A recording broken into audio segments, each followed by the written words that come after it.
आज हम बात करेंगे बॉलीवुड पंजाबी फिल्म सरदार जी 3 में हानिया आमिर की कास्टिंग और उसके नतीजे में पैदा होने वाले तनाज़े की।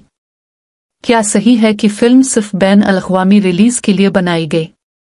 भारतीय मद्दाहों का क्या कहना है, आइए जानते हैं। सरदार जी 3 की शूटिंग फरवरी में मुकम्मल हुई, जब हिंदुस्तान पाकिस्तान ताल्लुकात किसी कशीदगी का शिकार नहीं थे।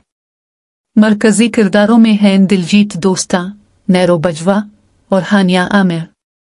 फिल्म रिलीज हो रही है 27 जून 2025 को, मगर सिर्फ दोन मुल्क भारत में उसे ब्लैकआउट किया गया है।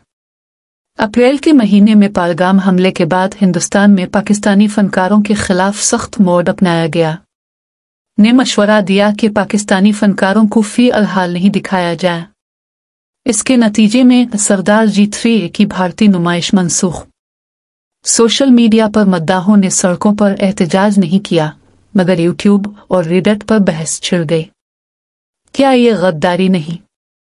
दिलजीत को ब्लैक लिस्ट करो। दिलजीत दोसांझ कहते हैं, हमने फिल्म तब बनाई जब हालात नॉर्मल थे।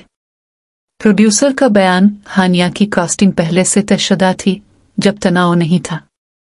इंटरनेशनल शायकीन पर कोई फर्क नहीं पड़ेगा। आपको क्या लगता है? क्या फनकारों को सियासत से दूर रहना चाहिए या हर फिल्म को आज़ादी हासिल होनी चाहिए?